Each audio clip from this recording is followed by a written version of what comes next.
My name is Kelly. I'm Laura. And I'm Kate. And this is Fanimated, an animation fan podcast where we get a chance to geek out about our favorite animated media. And today, the lovely patrons over at patreon.com/Fanimated have voted on, drumroll please, 101 Dalmatians! Yay! And we have a lot of wonderful memories of this film, and there's so much really cool animation technology stuff that has gone into this film, and so there's a lot of awesome stuff to geek out about. So thank you for being here. And Kate, Laura, this is like our first time chatting about a classic Disney movie in a really long time. Yeah. A really long time, and also in person. Right. Yes. I think the last time the three of us recorded together was when was Frozen 2? Yeah. Was it Frozen 2? Yeah. Were we in person for that? Yeah, You were staying with me. Oh, yeah. I was here on a trip. Yeah. Yes. Yeah, wow, that's so long ago. I know. So yeah, it's really great to see your faces and be here and geek out about dogs, animated dogs. You know I love dogs. It's funny because our normal fourth guest is the silent but adorable Ferg, the miniature poodle. And the one time when we're talking about dogs, he's not here. He probably would have had something to contribute this time. I know. He would have gone on a diatribe about how poodles are better than Dalmatians. He doesn't, I can tell you, because he did watch it with Garrett and I. Oh, yes? 'Cause we all watched it together. And I feel that he thought the representation of poodles as snobs in this film was very stereotypical and not okay. Sure. But other than that, he enjoyed himself. Okay, wonderful. This is a dog-friendly film, everybody. Yes. Correct. Good. He just wasn't too scared of Cruella. No, he was not. He was more confused by all the barking. That's adorable. Love it. So 101 Dalmatians is the 17th Disney animated feature film released in 1961, and it was a huge box office success. We'll talk more about Disney and the history of the film later, but what's the history of this film to you guys? So this film has a very specific memory for me because this was not one of the videos that I had at home. This was a film that my neighbor who ran an in-home daycare, she had this one on VHS. And we did not go to her daycare regularly, but every now and again, when my mom had to take one of my siblings to an appointment or something, we would go over there for a few hours. And because we were the guest, we always got to pick the afternoon movie that happened after lunch. And I always picked 101 Dalmatians because we didn't have it. And I get so excited to watch it to the point that the other kids in the daycare would just groan because they knew when I came over that they had to watch 101 Dalmatians. Laura's here. It's Dalmatian time. It's Dalmatian time. So that's my main memory of it, is it being really exciting when I got to watch it because I didn't have it myself, and I really loved it. Yeah, it was the special movie for you. Yeah. Oh, I love that so much. I had this one growing up. It was part of our vast Disney VHS collection. I think most of the Disney movies we had, my brother and I went through periods of just only watching those movies. My mom recalls a time where we only watched Jungle Book for at least a month and nothing else. I really liked this movie as a kid, but I always chose the princess movies over the non-princess ones. But I do it was in frequent rotation in our house, and I really have a lot of nostalgia for this movie, and I love revisiting it now. It's great. Yeah, it's so fun rewatching nostalgic films like this. And for me too, it was definitely part of the rotation at home of different animated films that we would watch. It was not on the top list for me, but like I've said, I was watching The Lion King and stuff like that. But 101 Dalmatians, definitely, like, I have those weird memories in the back of my head as a kid of, like, which parts, like, scared me or that I always really loved, and, like, now, even now watching them, like, it triggers those childhood responses in me. So, yeah, definitely grew up watching this one as well. And it just is strange to me, like, watching these much older classic Disney films, just thinking about how it's like, this has been a childhood classic favorite for so many people throughout so many years. And, like, that's part of the magic now to me, like, as an animation fan, too, of just, like, watching this now and just being like, this is what a family was enjoying, you know, going out to the theater in 1961. Like, that's so wild. I totally agree. When you think about that this one has had a live-action remake, a second a second to that one, and now Cruella. It's had Cruella, which yeah. is like a sort of spin-off universe origin story. When you think of some of those older Disney films, I don't know very many that have had that staying power and have had not just like a remake for the sake of a remake, but they've built upon the story world years and years and years later. You know, because this wasn't in the normal rotation for me, I don't think of it as one that was like a super regular thing that we watched or like super popular, but I mean, for being a non-princess movie, like, the staying power of this film and the popularity of this film has, like you said, it's been years and years. People were enjoying this in 1961, and they're still releasing new takes and new versions on characters from this story. Mm-hmm. Yeah, like, I don't think anyone doesn't know who Cruella Deville is. Right. You know? Like, it or, like, knows how the song goes. Yes, exactly. Like, all of this, like, it's still very prevalent in media, I think. Mm-hmm. Yeah. Totally. So, for those of you who have not seen the film, spoiler alert, the basic plot line is Pongo is a Dalmatian, and his owner, / they call them their pets, Roger, kind of in a, what's the word I'm looking for? His mischievous nature gets him all tangled up with Anita and her Dalmatian as well. So it's kind of like their little family, and Cruella is a friend, quote unquote, An old schoolmate. Of Anita, and is keeping an eye out for the new puppies that will be arriving. And of course, the puppies get stolen, and it's the adventure of trying to rescue the puppies. And of course, they end up with a lot more puppies than they bargained for. Which, like, sounds fun in theory, but Dalmatians are both intelligent and hyperactive, and that sounds like a nightmare. But Kate, they're gonna have a Dalmatian plantation. Oh, that is such a good song. So, oh my gosh. you know, if they're out What on a the bop. plantation, they'll have plenty of... They'll have plenty of space. Yeah. Mm-hmm. Exactly. Yeah. Plenty of air and plenty of room. Yeah, it'll be great.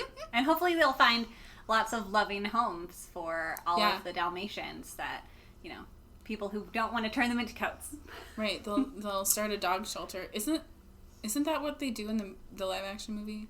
I don't remember. They're just sort of out at a sanctuary with jillions of dogs. Yeah.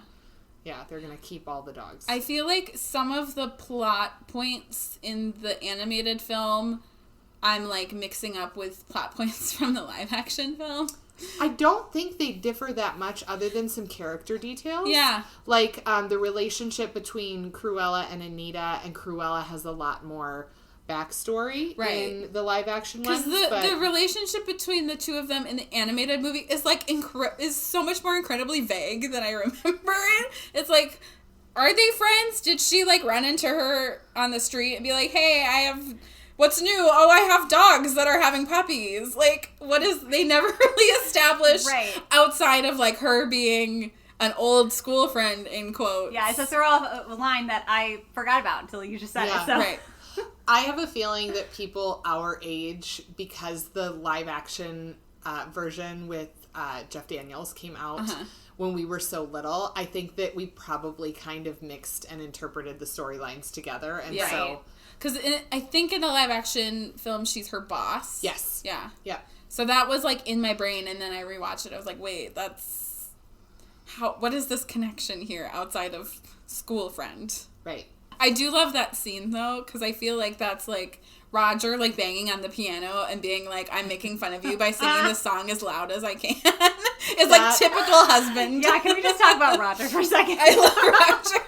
Roger is fabulous. The introduction of Roger as, like, this disastrous bachelor that his dog is like... We need to fix this. We need to fix this. We're a mess. Like, this is a disaster. And Roger just sits there and writes his music. And even just describing, like, Pongo's issues with him, he's like, oh, so I found he watches out the window, right, and watches for all the potential partners. And I love that because that's all the women and their dogs that look the same going by. And that's when you see the poodle and the, like, stuck-up poodle and her stuck-up owner. But... he's like, okay, we got to get out the door, and he gets him. He's like, okay, I found him at the park, and he's like, well, I have to do something, because if I don't, Roger will just sit there and puff on his pipe, and then we'll go home. It's like, Roger is such a guy. Yes. I like to think that's, like, a dog's actual inner monologue. It's like, oh, my owner, come on. Right. Since we were talking about Roger, can I give my one fun fact I have about the character of Roger? Yeah. And you guys probably read this, but I'm going to make you guess. So Roger has 2 ties to a very famous movie that's not 101 Dalmatians that was also made in the 60s. Can you guess the movie and guess what the 2 ties are? The actor who plays Roger or the character of Roger? The actor. Actors. I have no idea. So there's 2. Is it a movie that came out after 101 Dalmatians? Yes. Because this is 1961. Yeah. It's another 60. Yeah, it was after. It was In live action? Yes, it was 1965 that I think that I don't know any live action 60s films. It's a musical. What is a famous musical that came out in the 60s? It's probably one of the most famous movie musicals you can think of. Is West Side Story from the 60s? It is from the 60s, but it's not West Side Story. Oh, okay. Is it a family one? Mm-hmm. Is it The Sound of Music? Yep. Is he Mustache Guy? Mustache Guy. You gotta be more specific. Is he Max? No. So there's 2 people who voice Roger. You've got a speaking voice and a singing voice. Okay. Both of them were involved in The Sound of Music. Really? The singing voice was Billy, who was the singing voice for Christopher Plummer in The Sound of Music. Okay. And the speaking voice is the actor that played Herr Zeller in wow. The Sound of Music, who is, like, the primary leader of, like, the Reich. That's, like, kind of antagonizing Captain Von Trapp. I thought that was very funny, and because I'm a musical nerd, I just wanted to drop that fact in there. Interesting. Yeah. That happens with Disney films, though. Their voice actors were used over and over. Like, Cruella Deville, the woman who voiced Cruella Deville, was the narrator in Cinderella. Yeah, Disney had, like, a pack of actors, like... voice actors, and like, physical doubles. Like, if you read through some of the facts on who they used, like, I think... I can't remember names of people, but there are doubles that they used for Sleeping Beauty and Cinderella that are either voice actors or doubles for the people in 101 Dalmatians. So it's, like, it's fun to kind of... I mean, that's kind of how the studio system worked, though. You know, these actors were under contract, and they could kind of do whatever they wanted with these actors. But it's kind of fun to be, like, especially with the old Disney movies from, like, the 50s and the 60s, and, you know, and kind of that early age of Disney, you know, watching one movie to another and being like, I know that voice. Who is that voice? Let me try to figure it out. It's kind of like, you know, I feel like anime stuff that you and Emma watch is like, who's that voice? I know that voice. Yeah, because, like, when, like, in anime, when a community is that small of, like, English voice actors for anime, you recognize all of the different voices because it's so small. And now it's like, I mean, granted, there are always recurring actors that you see, but it's not necessarily the same because there are so many movies being produced all the time.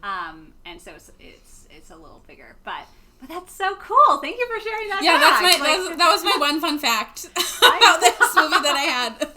I love it. It's like you never know. That just like it's so random. And if you go back and watch it and you think about it, because like Sound of Music is ingrained in my body and soul. Like if you go back and you listen, you're like, oh, of course that's the same person. Yeah. I love that. Oh wow. But to bring it back, Roger stamping his foot and playing the piano. Playing the trombone. Like he knows it, and he was like, oh my God. Downstairs, it was hilarious, and it's so relatable. Mm-hmm. Yes. That is, I definitely want to talk about how well written the script for this movie is. Yeah. Because the characters are so relatable, and Roger is just like one of my favorites. And I love that this scene ends with like the two of them coming together, and she's just like, Roger, you're such an idiot. She's like, stop pushing my buttons. I love that you get such a clear sense of Roger's character so quickly, and then like continuing on, like it is really, really well written. It's based on the 1956 book by Dodie Smith, but the script was written by Bill Peet, and this was the first time that Disney had a script written by just one person. Interesting. I feel like you can tell. Mm-hmm. When I watch this film, especially, I really love the Silver Age Restoration Age films, which is 1950 through 1961. So it's Cinderella through 101 Dalmatians. I think you can tell that this was written by one person because it is so tight. Yeah, I would agree. It is not a deep script, but it is extremely well written, and everyone is developed enough. Cruella is simple, but there's enough there. Roger is simple, but there's enough there. Anita is simple, but there's enough there. Same with all the little puppies, all the little side characters. Everything in the world exists for a reason. And I think that having that really tight script then transferred into the animators being able to have so much fun with the little extras and the things that they built in and the world that they built. As Garrett and I were watching it, my husband and I were watching it, we both were commenting on, like, this is a really, really well-written movie. Mm-hmm. Compared to some of the, like, Golden Age early stuff where I think they were still trying to figure out and they were trying to figure out how to balance appropriateness for children, displaying the animation, what's boring, what's exciting. And it wasn't just animation, that was movies in general. That was sort of the birth of movies, where they were figuring out how movies worked, right? And what worked for an audience and what didn't. And I just think 101 Dalmatians is this really, really great example of, like, we have figured out the writing and the animation together. Finally. Like, we've arrived at this really great spot. And it's just fun to watch. Yeah, I completely agree. Yeah. It's just fun to watch, and it's I think a turning point for Disney animation in a lot of ways, including the writing and where the story was heading. And it does. I agree that you can kind of tell it's written by one person, because you can tell it's like it has one voice, and it's like a very solid voice. And obviously, like, there's still lots of people obviously throughout the animation process things change, and it's a team effort, and even in story meetings, you have a lot of people there and helping to solve problems, but just having originally one person put together this script, I think definitely made a difference. Not to say one way is better than the other, but you can definitely tell. So we talked about Rogers. Let's talk about Anita real quick. And they're my favorite character, their housemaid, so we can talk about their little family. Anita is sweet and wonderful. And it's interesting because Cruella talks about how poor they are, but I'm like, but you have a housekeeper, so right. Anita doesn't work. Yeah. What does the housekeeper do? What does Anita do Good all question. day? Socializing? Takes care of the dogs? I don't know. Sometimes that could be a full-time job. Who knows? Especially if they're Dalmatians. Yeah. I don't know. It's the 60s. Yeah, who knows?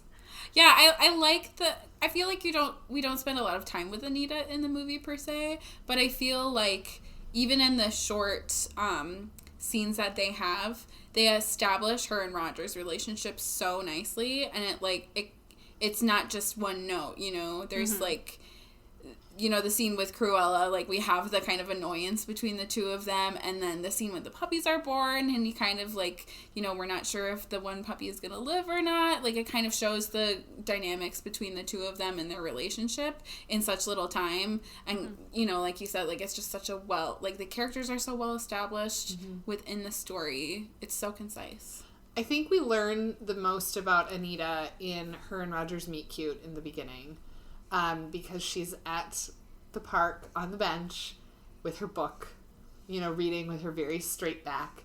And when she falls into the lake, after Pongo has wrapped them up together, my new spring suit and my new hat, right? And she seems like she's probably a little bit stuffy, and she's upset, and she tells him, "Oh, you've done enough, just go away," right? Yeah. And then he pulls out his wet hanky, and he makes her laugh. And I think for such a, again, not huge part of the story, such a few lines, one scene, and they've established that, especially for adults, the, like, why these two work together, right? Yes, Yeah, and it feels very natural and wonderful. Yeah. It's a great meet cute. It's a great It's like up there. I need a dog to, like, hook me up with. Yeah. Right? Just like, that's how everyone needs to. We all need a Pongo in our Need a lives. Look us up for the guy in the park. Oh, should go on more walks with Ferg. Yeah. He can help me out. Well, let's talk about, like, the most famous character, and that's Cruella Deville. Cruella Deville. Cruella Deville. Isn't the rule you can only sing like 30 seconds of something before you have to pick up? Yeah, that's true. So that's it. That's all you get. That's what you get. Cruella is one of the most iconic Disney villains of all time. Absolutely. Correct. Of all time. I've been thinking a lot about her lately, because they just made that, you know, they've added more and more to her character every time they've sort of revisited this story. But I think one of the reasons that Cruella is so great is because she exists in the world of 101 Dalmatians to be evil. And I think that is why she is so well written and so iconic. Because there's no reason for her evil. There's no justification of it. They just got to make her horrible. So the way she looked, the way she dressed, the green smoke from her cigarette. She's horrible. When you think about, so many other Disney villains, even the ones that are like still very iconic, right? Like Maleficent. Like, they have these reasons for why they are the way that they are, right? They have these backstories. Cruella is just a horrible person who wants to make a coat out of dogs. There is no explanation for why she's horrible. She exists to be horrible. And I'm assuming that that's how she was in the book. I have no idea. I've never read the book. But the decision to just, we don't need backstory. We don't need exposition. She's just going to be really scary and really evil. And it made one of the most iconic villains that they've ever had. Yeah. Because that just made her scary. There was nothing sympathetic about her. There was nothing real about the way she looked. I feel like a lot of the other characters had very, realistic looks and vibes about them. And her weird two-tone hair and her lanky self and just screaming all the time. When I was little, I felt like she used bad language because she said the word idiot.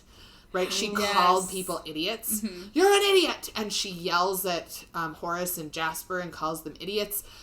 To a 3-year-old girl, calling someone an idiot, that was bad language. And that just made her... You can imagine in 1961, that was that was bad language. She was evil. She's driving the car and her eyes are like the crazy kaleidoscopes and there's fire coming out of the car and it's just she is so evil and crazy and that's why people love her. She's iconic She's iconic because she's just horrible. There's no redeeming qualities, which is why I wasn't even super interested in the Cruella, like, origin story. Yeah. I was like, don't ruin her for me. She just exists to be horrible. Yeah. There were so many, like, plot holes in Cruella that did not tie at all to 101 Dalmatians, which is fine. Like, it was an entertaining movie on its own, but I was like, we don't... I think it doesn't work because you try to make justification for it, and it's like, Cruella Deville doesn't need justification. She just is evil. Because what could possibly have happened to you in your life that made you think it was okay to make a coat out of dogs? Right. Like, let's be real. I just can't imagine what could have happened to you that was that bad that you wanted to steal your friend's dogs and turn them into a coat. That's like serial killer type of... Yeah, that's pretty bad. It's bad. It's so bad. She's so evil, and it makes her so funny and so scary. It works. It works because she completely and utterly fills the role that needed to be filled for this story to work. Mm-hmm. And I just love how it is that collaboration of so many different people and things coming together perfectly, like the original book, and then, you know, the script, and then the voice actor who then, you know, influenced the, you know, animator, and like the Cruella Deville was basically completely animated by Mark Davis, and he was like just absolutely full in with it, and was like, the voice acting, you know, it was great. They do use like live actor model references for things as well. So you've got all of these different people coming together to create the iconic Cruella Deville, and I just love that. I kept thinking, watching it, I was like, Cruella Deville walked so that Yzma could run. Yes! They're like designed so similarly. And who came in the middle is, I cannot remember her name, but the villain from The Rescuers. Oh, yes! She's like Cruella 2.0. Oh, Madam something? I can't Listeners, believe I don't. We can't remember what her name is. Which is a shame. Medusa, it's my brother. Is it Madame Medusa or something? It's not. There's like Medusa. Is it Medusa? Maybe. If my brother listens to this, he's going to be so mad because that's our like favorite. That's one of our favorite movies to watch together, and she is like his favorite villain of all time. Yeah, Madame Medusa. Madame Medusa. Who it is. But you can see she is, I feel like, the foil around which they would build other, and again, no explanation, evil characters, right? Like you said, Yzma, Madame Medusa, it's like, we don't know why they're horrible, they're just horrible. They're just awful. And they're this type of person. Oh, she's just so scary, and she's scary in the right way for kids. Yes. I feel like that is something that Disney struggled with in the Golden Age, and even kind of at the beginning of Restoration Age, when you think of like Alice in Wonderland was kind of borderline weird. A lot of the stuff from Golden Age was really, when you watch it as an adult, it's like, this is really not appropriate for children, and this is scary in the wrong way for a child. Whereas Cruella was really scary. The things that she did were really scary and evil. But I was afraid of her, but she didn't give me nightmares. Yeah. You know? Like, she's a really good family movie villain. Mm-hmm. Yes. For sure. Yeah. I would agree. Yeah. Classic. She's iconic.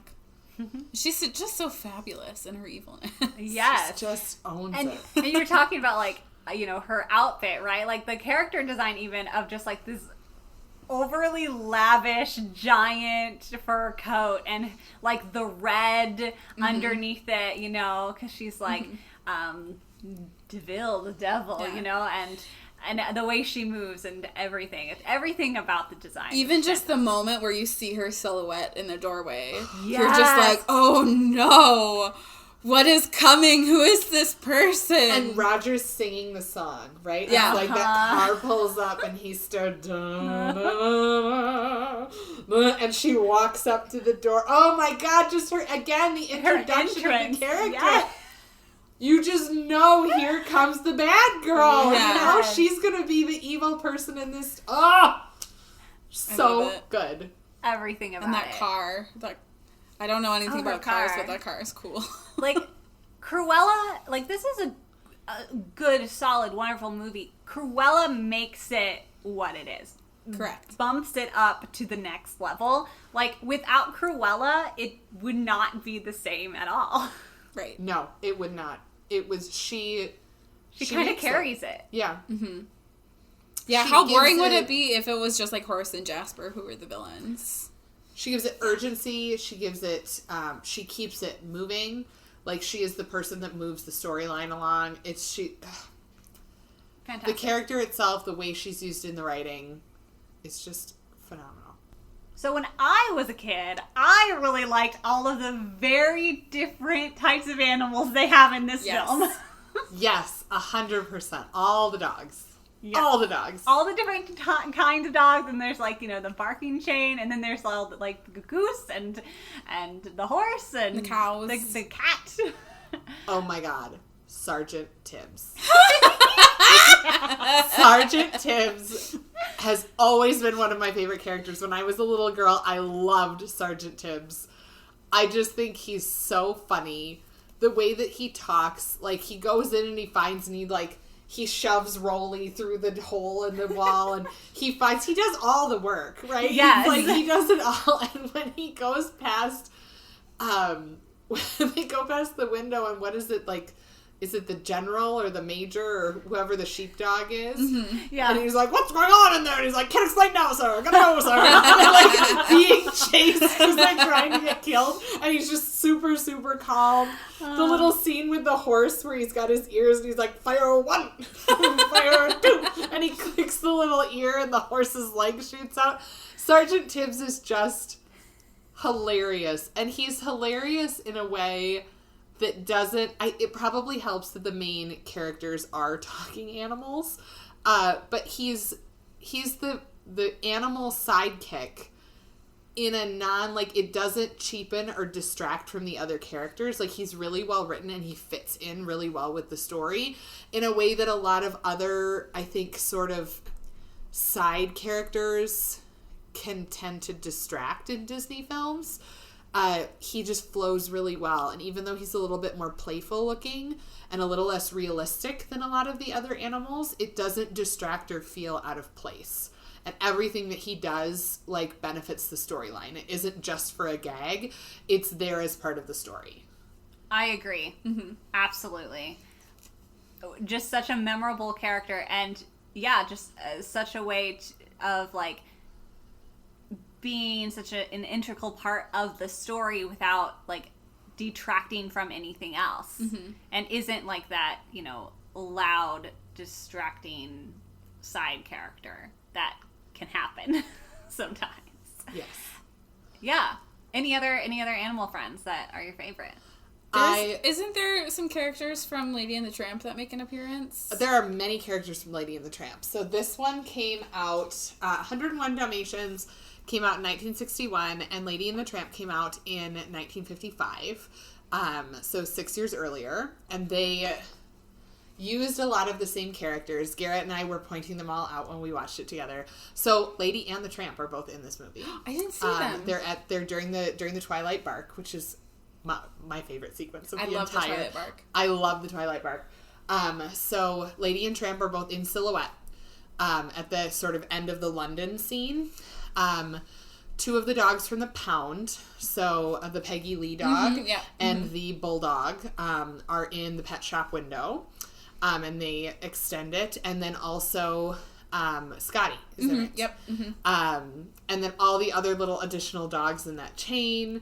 I think they did such a good job of, like, putting those little Easter eggs in there.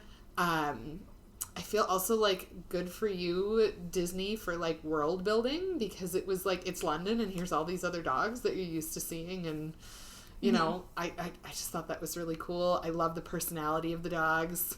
I love that regardless of the personality, they all help in the barking chain. Like, even the stuck-up poodle is like, I've got this. Yep. The little one at the beginning that barks himself off of the podium. So good. Garrett and I were kind of like, oh, we know that dog. It's Fergus.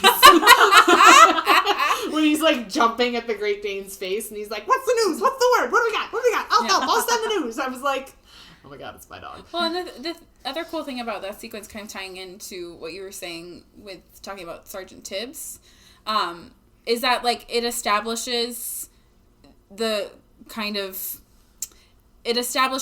there are other animals who communicate and speak outside of just the Dalmatian group. So once we get through the Twilight Bark, that allows us as an audience to be open to, oh, these other animals, not just the dogs, are talking and communicating with one another, which I think is really cool. It introduces the concept of, oh, there are other types of animals that we are going to interact with. And this kind of brings up one of the really cool things that this movie does, and that is having talking animals and yet still having this very realistic drama happening. Yes. Because the way they switch between the, like, human perspective, where the dogs are just barking and they don't understand, and then switching to the dog's perspective, where you're hearing all of the animals talk, is just really clear, really clever, and so well done. It's seamless. Absolutely. And the animals are taken just as seriously as the people. I think that this animation style really sets up, like I said, you not only see the Lady and the Tramp characters, but you see animation styles that come later in other Disney films, like the geese and the cows, and those are all styles. You see almost that exact character in other films to come. So, like, the goose looked just like the geese from the Aristocats. Mm-hmm. The cows, I mean, every time there's a cow, like, it's that same kind of Disney cow from this era. You see a lot of these animal designs in Robin Hood. So you kind of see, it's again that world building, but I also like that, like, the forms of these animals are like the serious form of an animal. They're not a little bit cartoony. I think that's kind of left over from the Bambi era. You know, they took Bambi so seriously as a film and those characters so seriously that I think that carried over into the respect that they gave the animals in Lady and the Tramp, and then again the animals in this film. I agree. I hadn't made that connection, but yeah, Bambi is like the epitome of talking animals in a very, very realistic drama sense, and they definitely carry that into this film as well. Yeah. So the Twilight Bark is one of your favorite scenes, Laura. Yes. But what are your other favorite scenes in this film? Some of my other favorite scenes, think back on, like, when I was little, and then the ones that I like rewatching, right? I feel like the entire escape sequence is very dramatic and very fun and feels very high stakes. I remember being really scared when all the little puppies are walking through the blizzard and they're tired and they're cold. And it's like, even as an adult, I was like, they're not going to make it. Like, something bad's going to happen. And then the collie comes out and saves them, and they all go in and drink the milk out of the cows. And that's just, like, I love that. I love the entire escape scene because it's just super high stakes. They're being chased. They're figuring it out. Pongo and Purdy are going to take all the puppies, not just their puppies. So I really love the escape scene. And then, of course, when they all jump in the soot and become Labradors, I love that that was such a fun little sequence. I like that a lot. Yeah, I agree. I always liked that scene, too, of, like, oh, now they're going to be the Labradors. And that's very, like, a high tense situation as well. And that's, like, the high suspense, you know, which is fun. When Garrett and I were watching this together, he also loved the line of everyone jump in the soot and get dirty, and they look at their mom and they're like, Mom, really?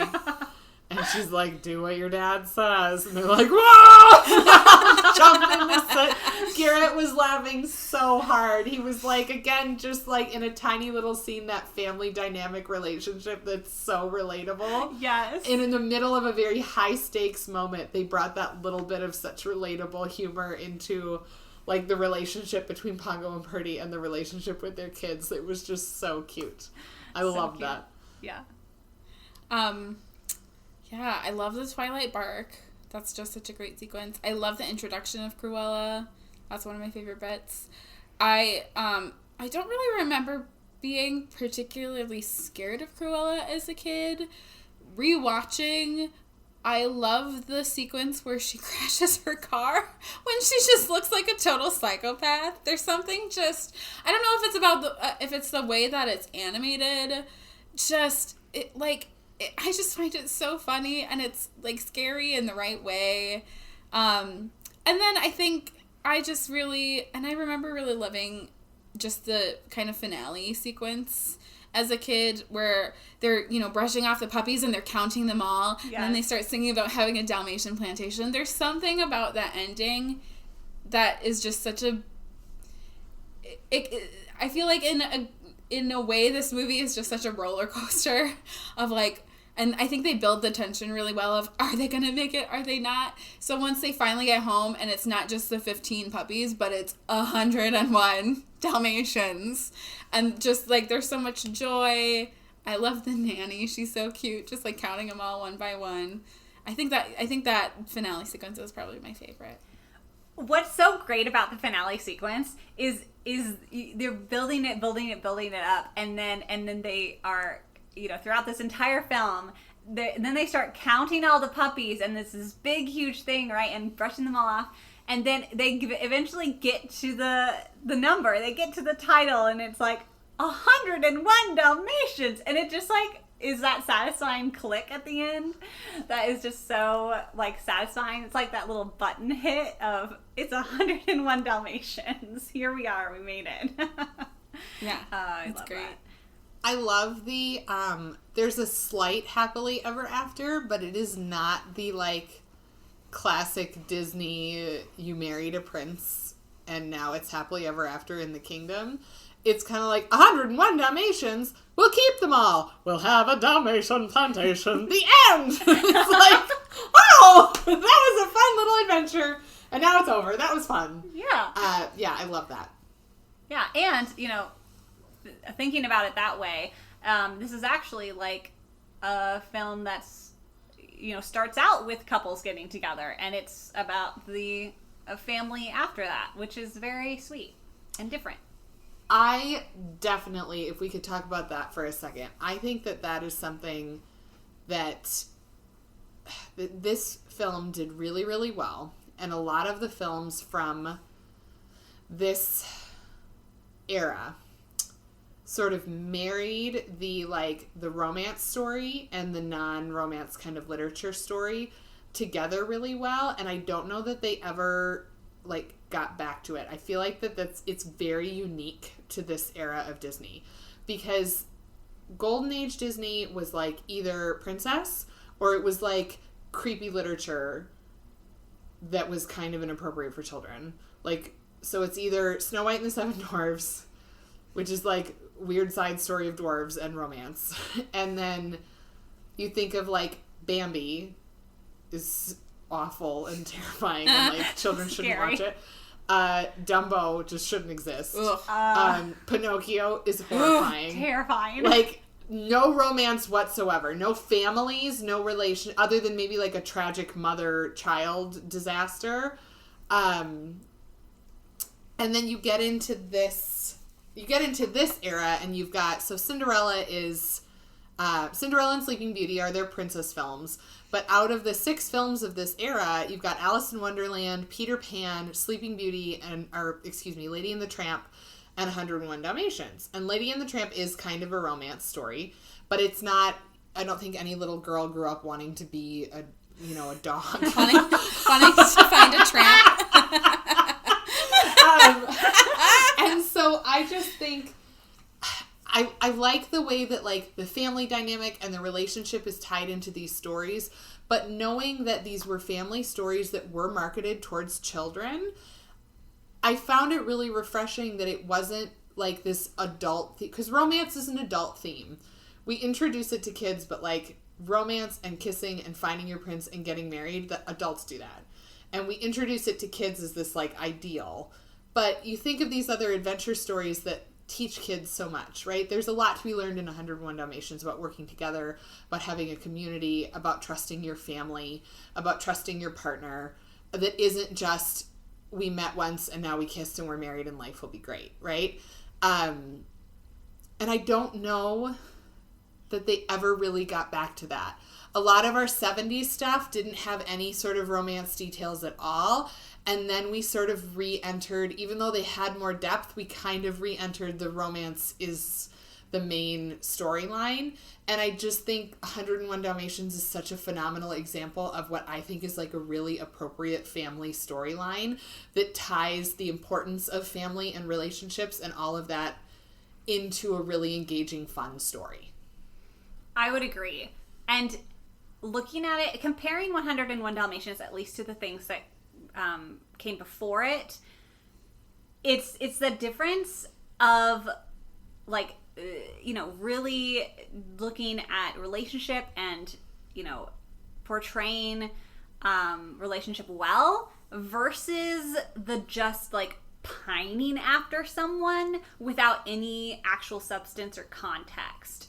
And I feel like that's like the difference, and that's what we want more of, is the like have the romance, have that, but like have the substance for it, and not just the like Prince Charming, I met you once and now I have to marry you and that's all that I need to do and that's the end.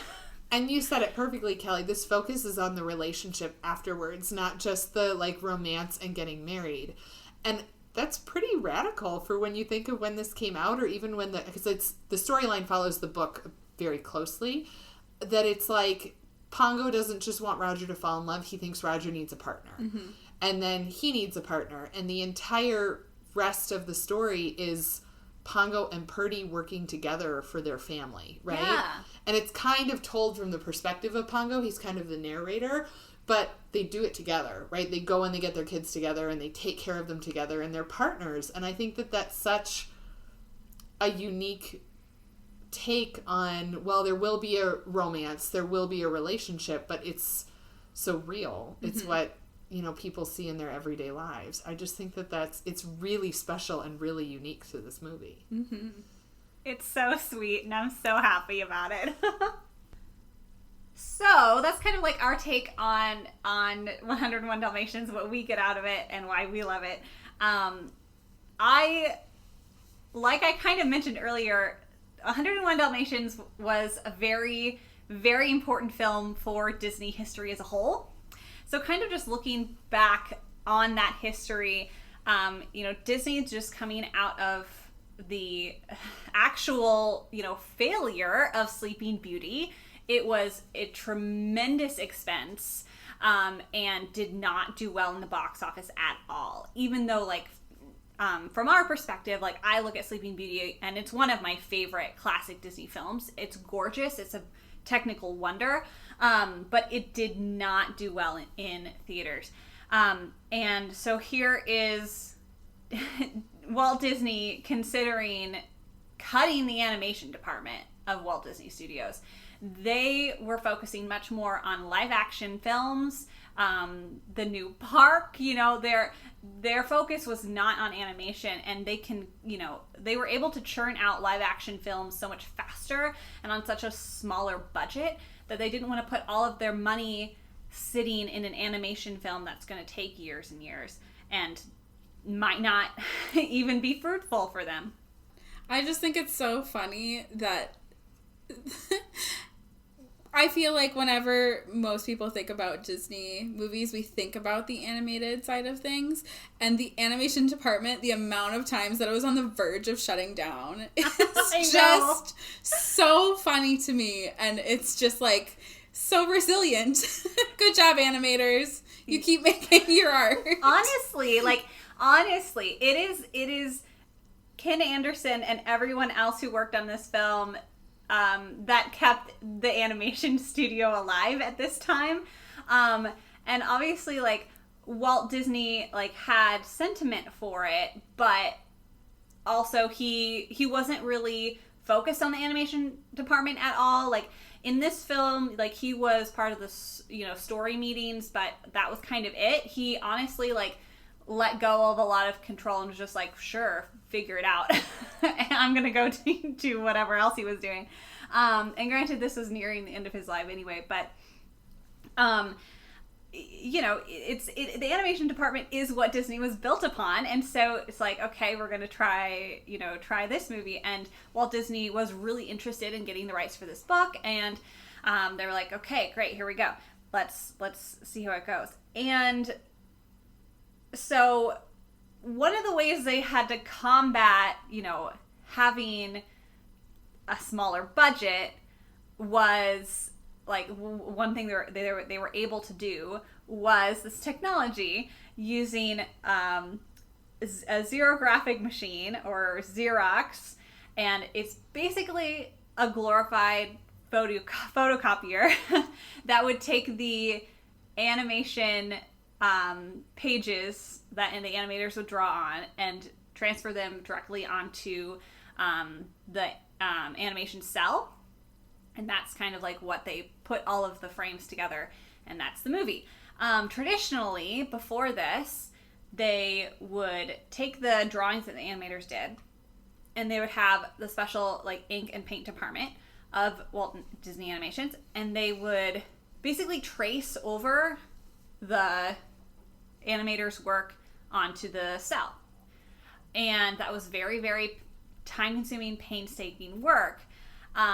And with the Xerox machine, and we'll talk lots about it, is they were able to, basically cut that time down significantly, cut down, you know, how many people were needed, and basically save money. And so they were able to actually, like, get this done on a budget and a lot faster. Because the other thing about this, like, is that you're talking about 101 dogs that you're animating, and this technology was able to do more of, like, a copy paste. And so they animate 5 little puppies running and kind of copy paste that all along, and so now you have 100.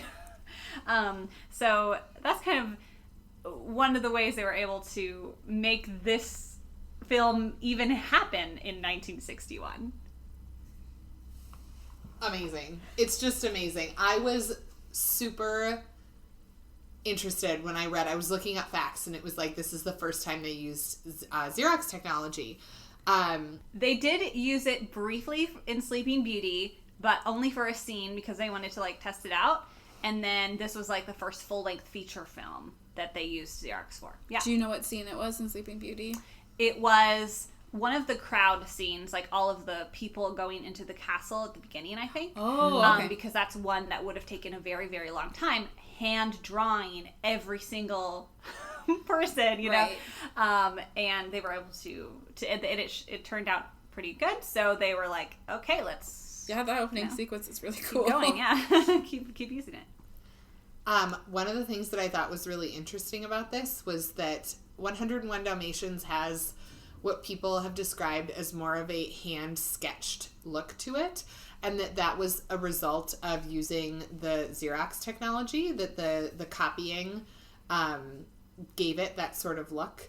And I guess famously Walt Disney hated it. Yes. That he just did not look like how rough and, like, non-perfect the sketch was. But I actually thought that that's one of the things that made the movie really unique. And like the inadvertent unique look that it had because of that technology. I think you could compare that to, right, Pixar, right? So we have new technology and it looks different. And that makes it really popular for some reason because it's new and it's different and it feels different. And knowing that this was 1961, we're going into the 60s, right? The way that this was drawn and that hand-sketched look, it felt very avant-garde. Not everything was to scale. The sizes of things changed. The colors that were used were changed. Things were super colorful. They were in, like, black and white to make it look like it was nighttime. And just the ability, like, the use of the Xerox technology, I think, plus just a little bit more freedom in, like, being okay that it looked like that, gave the movie such a unique look that it was exciting. It just gives it so much character that separates it from other Disney movies, even around that time. Like, I feel like even if you look at Aristocats or Lady and the Tramp or other films around that time, like 101 Dalmatians is, like, it has a very specific feel and world of its own, which I feel like is just another kind of layer of what makes this film so great.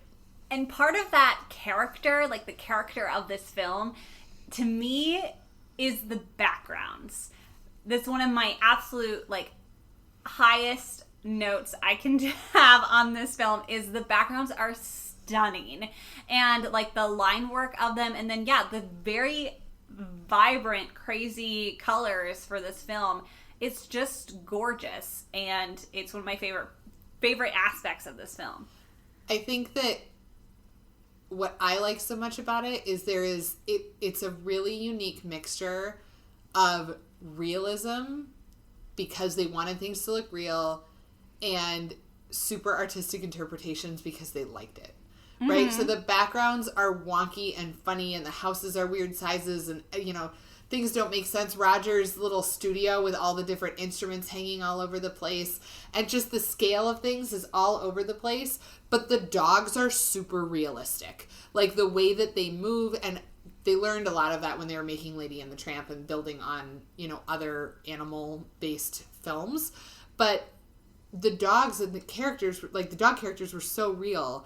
But then they were in this, like, super, sometimes realistic, but sometimes just totally off-the-wall, gorgeous. An artist made this background and had fun doing it. It gives it a unique look. It makes the characters feel really serious, but then you don't take anything too seriously. Mm-hmm. It's just, the animation style of this film is part of the success of it. It really is a beautiful film to look at. It's gorgeous. And it's so funny to me that Walt Disney did not like the art direction, the art style at all. And what's funnier is that, like, it did phenomenal in the box office. So, like, everyone loved this movie so much. And it, you know, it really did keep the animation department running, despite Walt Disney's sensibilities. Some fun little facts about the animation of this film. Just two things that really stood out to me. First of all, there are over 6 million individually drawn spots in this film. So many spots. Many of which I didn't even try to see them or count them, but there are hundreds of hidden Mickey Mouses all over all of the dogs. Oh, I love that. They had a lot of fun hiding Mickey Mouses in the spots. The dogs are not actually white, they're gray. Yes, because the white looked super washed out. So they're gray and black dogs instead of white and black.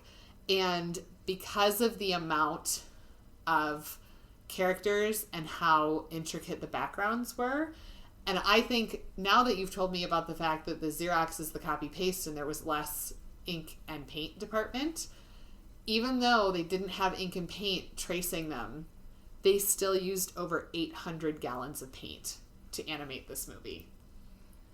That's a lot. That is so much paint. Oh my gosh. Yes, we were clearly reading the same things when we were recording. But yeah, the spots, oh my goodness. Like, the people who were working on this film would have to take a break because all they could see was spots. And, like, there's one interview of a gal who works in the ink and paint department who said she would go to bed at night and close her eyes and she would just see spots. Oh no! Oh no. The things we do for our jobs. Right? Oh man. And the 800 gallons of paint, that's like enough paint to cover the exteriors of 135 average-sized homes. Oh my gosh. To put that in perspective for you.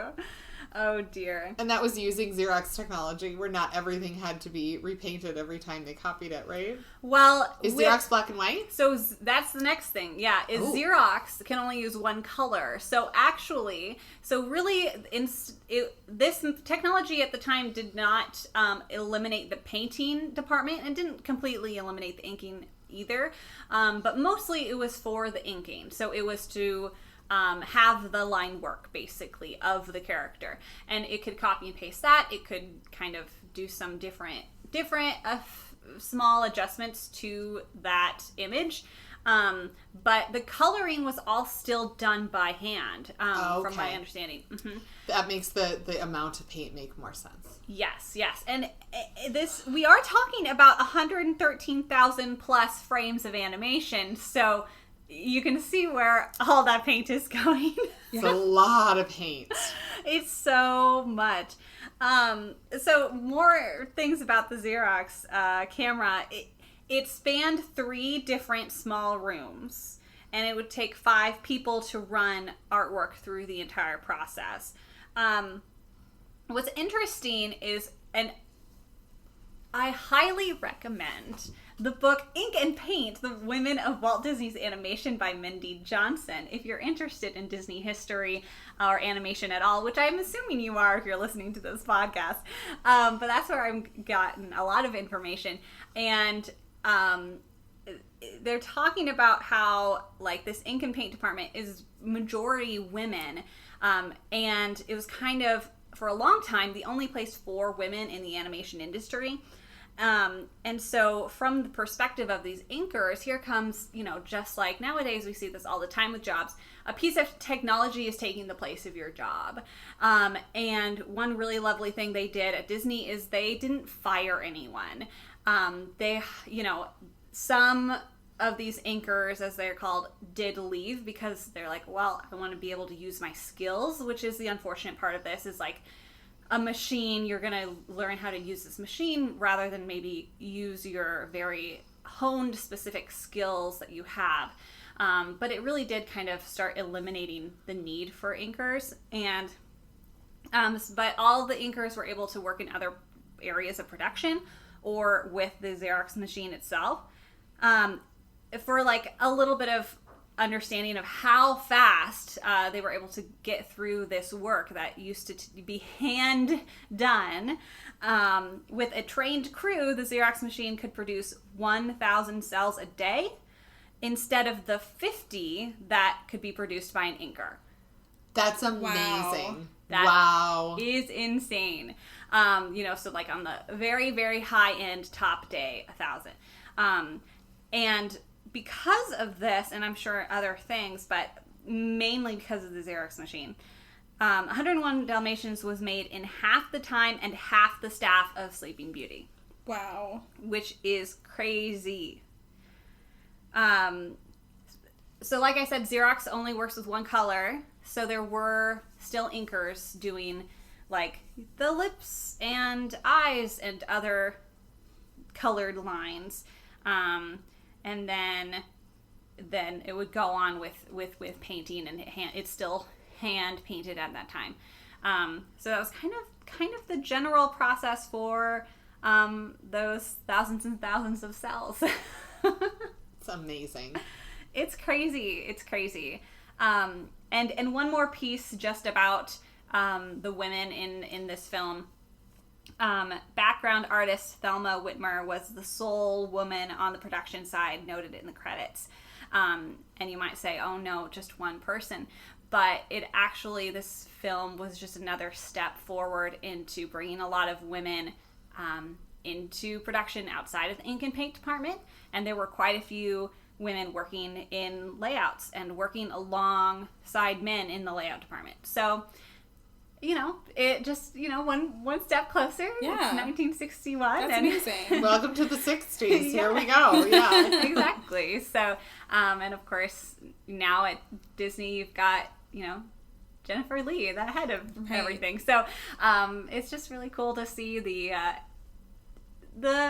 process and the transformation of Disney. And obviously, Disney has a lot more they can do and a long way to go in terms of representation in their staff. But it's always fun, I think, to see those little steps. Mm-hmm. Mm-hmm. Sure.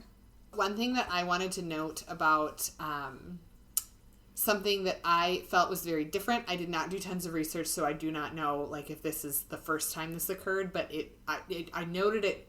It was noted in my brain that this was unique. Was that the credits were animated. Oh, yes. Because when you think of even just the one right before, which was Sleeping Beauty, it's the classic, like, credit cards. Yes. So there's beautiful painting on the back of the cards, but it's just the names and they scroll past. Mm-hmm. And this was, it caught my eye right away. I was like, this is an animated opening. This is a dynamic, interesting opening that's introducing us to how this film is going to be. And that really stuck out to me as a super unique thing for an animated Disney film compared to the previous ones, even of just in the years leading up.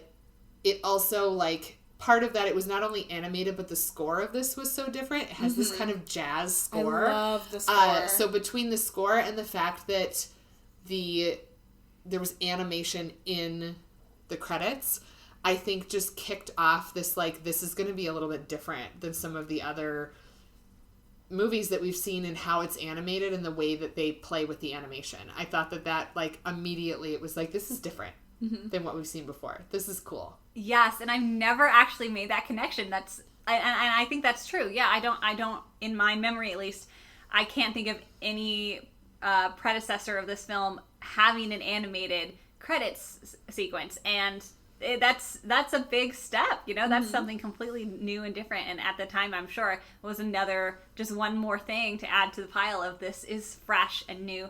Even just the fact that they're coming from Sleeping Beauty, this very like fantasy, like European thing, and then now we're gonna drop into modern London, right? And everything about this movie was just feeling fresh and new and different and ready for the 60s. Yes, absolutely.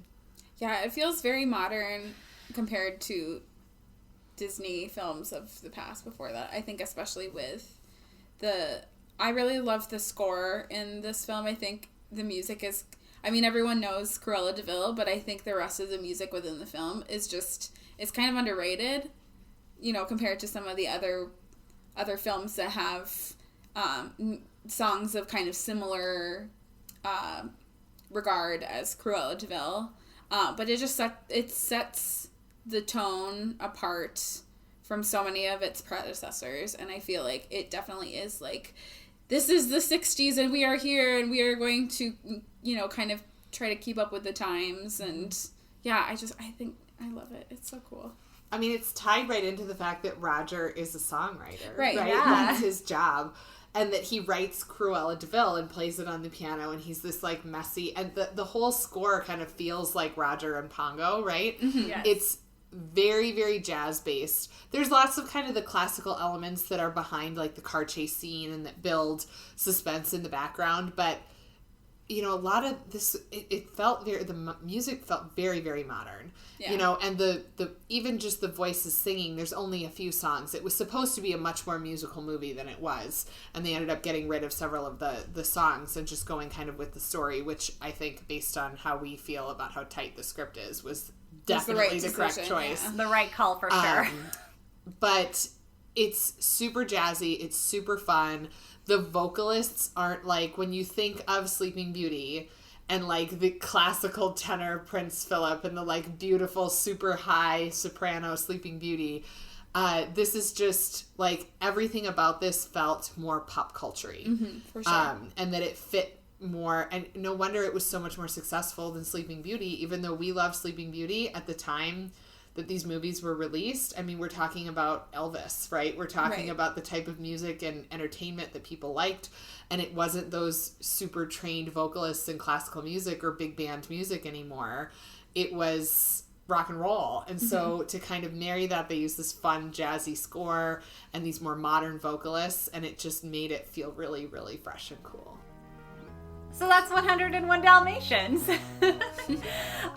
Thank you again to the Fanimated crew over at patreon.com/Fanimated for voting on this topic. If you would like to vote on upcoming episode topics, you can head on over there and also listen to a whole bunch of bonus episodes and lots of other fun content over there. You can find us on Instagram and Facebook at Fanimated Podcast. And don't forget to leave a rating and review telling us what you'd like us to watch next. The music is written by Jamie Krause and the art is done by myself. Thank you, Kate and Laura, for joining me today. Thanks for having us. And thanks for having us. Thanks, Fanimated, for voting on this. We had so much fun rewatching this. Yeah. And researching it and, like, truly geeking out about it. Yeah, good choice, guys. Yes. Can't wait for the next Disney film where we can all hang out and geek out. Maybe we'll do Sleeping Beauty. Who knows? I think we have to. We talked about it so much in this I love episode. I feel like it's the next one. Probably. We can hear Laura talk about her deep love for Prince Philip. Oh, he's my main man. I mean, hello, Prince Philip. Well, we'll be back soon with more animation discussion. So in the meantime, stay tuned and stay animated.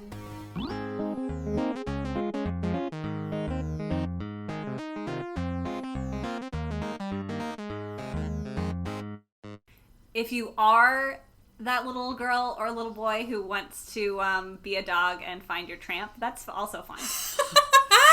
If you're you're a lady dog and want your tramp dog. I don't personally know anyone who chose Lady and the Tramp as their favorite Disney princess, but there's probably some. You know what? She might be my sister's favorite. They pamper her like a princess. She is a princess. Anyway, that's why her name is Lady.